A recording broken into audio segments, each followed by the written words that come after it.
Alright guys, last one. Radio occupied Europe. And it's a nice and average length one. So, good to know. And of course not a save. 8 saves. We had 8 saves in this reading. SCP-1939 is to be contained in a conventionally soundproofed room measuring 3 meters cubed with a key-coded door lock. SCP-1939 is to be placed on a small table in the center of the room.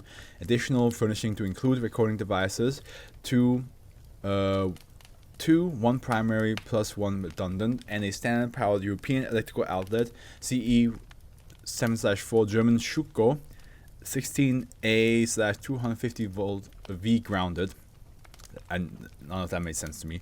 All personnel entering the same room as SCP-1939 are required to wear sound deadening hearing.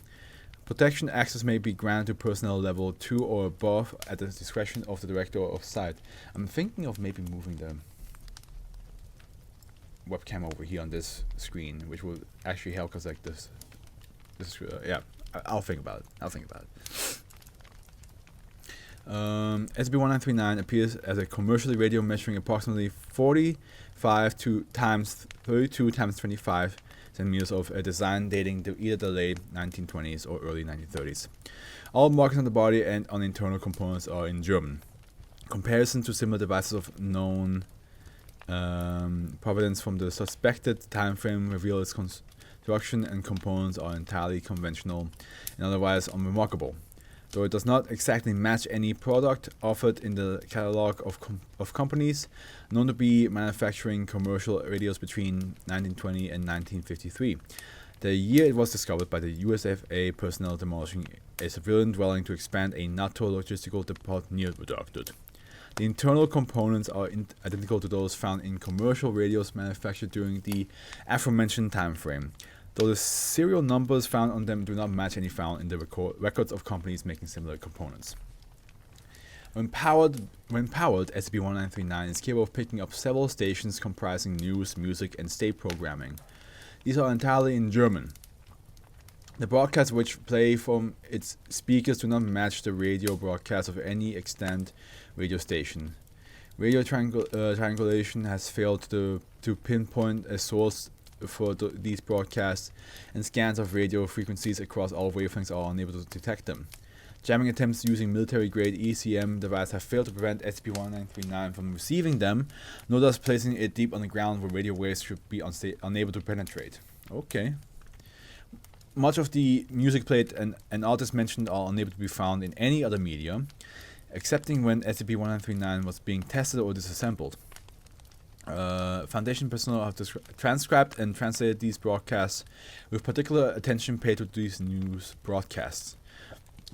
As with the music, the news event events being reported. Even the reporters themselves seem not to exist, or to exist in a completely different capacity. Such reported events include the death of Adolf Hitler, Führer of the Greater German Reich, in 1963. In 1963, a manned moon landing described as the first in history. In 1974, by Stirnsegler, Hans Dittel, and Christoph Müller, in the celebration of the 50th anniversary of the end of the Österreich in Berlin and Moscow in 1997.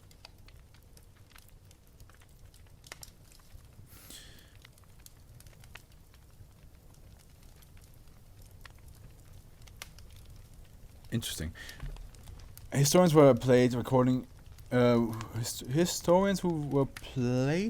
of the political speeches by undercover agents who approached them in the guise of student filmmakers know that the pronounced presence of National Socialist themes and rhetoric, as well as reference to historically significant members of the NSDAP, a recording of a speech taped by Foundation personnel in 1959 revealed a 99.4% match with the voice Joseph Goebbels when examined by audio engineers. The speech itself does not match any recorded address given by him. Am I looking into this wrong? Is this supposed to be a radio that's transmitting news from our world to them? Because that's what it sounds like.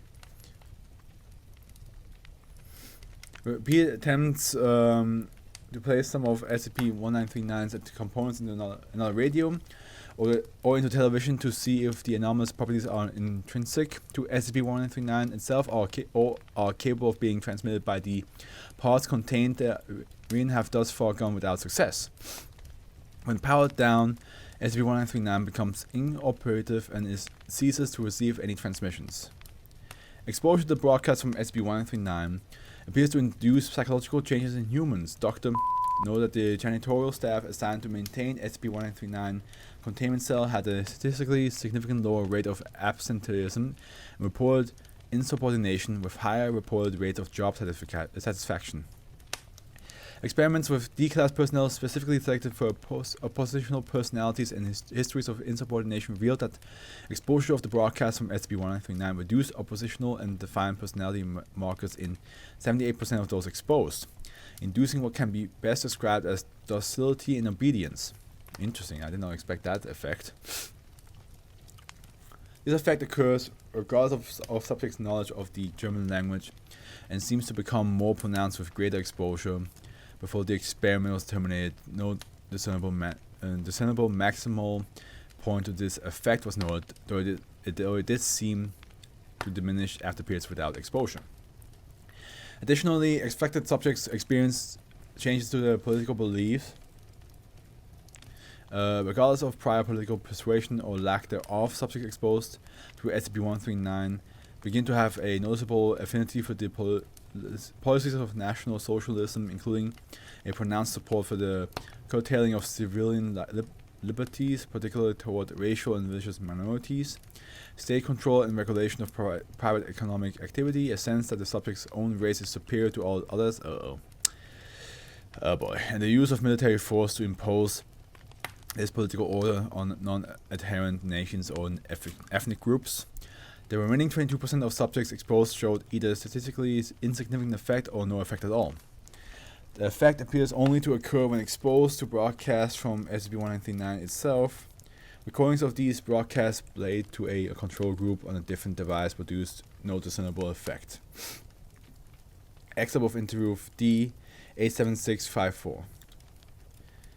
Interviewed D-87654. Interviewer, Dr. Interview date.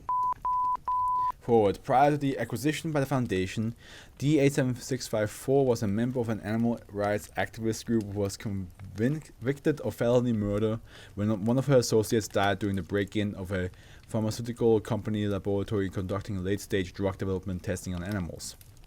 She was selected for exposure to SCP-139 due to her extremely oppositional personality as well as strong involvement in radical politics. Begin excerpt. I understand you were politically active in college. Yes, I was. How so? I was a member of numerous animal rights and anti-war groups and tried to attend a protest or picket at least once a month. It is my understanding that you formerly were familiar with another D-class in this experiment, D-45289, but that you two no longer associate. Why is that? I don't know. We just drifted apart, to be honest. I just feel like more comfortable with people of my own race these days. I see. Have you always felt this way? That's a strange thing. I used to actually consider them my sisters, but now, I don't know. Are we almost done here? Yes, just one more thing. Do you see this pistol on my desk? Are you familiar with with its operation? Yes. Good. I need you to take that pistol, we'll walk over to that kennel and shoot the 3 dogs in it. Tape is silent for 31 seconds, and 2 gunshots. Tape is silent for 9 seconds, and a single gunshot. Very good. How do you feel? Happy to serve, sir. Why do you have to shoot the dogs, man? I hope the dogs were fake. End excerpt. As this interview, D-87654's scheduled termination was delayed by 3 months in order to see if the effect of SCP-1939 was permanent. At the conclusion of the 3 months, D-87654 was shown video footage of her actions shooting the dogs. She became emotionally distraught to the point of becoming physically ill. When asked to explain why she had done this, her answer was, because I had to follow my orders. Psychological testing indicated an oppositional personality. Queries regarding D87654's political views indicate almost a complete return to her pre-exposure political makeup. Subject terminated at the first of following months per Foundation protocol. Wow. They're like, yeah, let's keep her alive just to see how long. Let's just see how long this lasts, right? Let's see how long this effect lasts. And once she's back to normal, then she's out. Then we're done with her. Well, thank you, Foundation. I appreciate that, I guess. glad to know that I'm to some use for a couple more months before you kill me. That also, like, so they probably the dogs were real as well. So she became so distraught from that, and then she got terminated like a month afterwards. Very nice of you, Foundation. Very nice of you to like change her personality, brainwash her, make her do something that she would never have done to begin with, show it to her, and then a month later be like, now you die. I'm sorry, I just woke up. It's been a abusive few days. Oh, Howard. I have a question for you, Howard. I think maybe because on my side I have daylight saving times happen, so I wonder like, what time is it for you right now? Because for me, it's almost midnight. And I just finished reading the SCP stuff, so. But yeah, no, this. Of course, the Foundation had to like mess with her at the end. That shit is not fun. You could have just left her alone, or terminated her. Would have been better than traumatize her.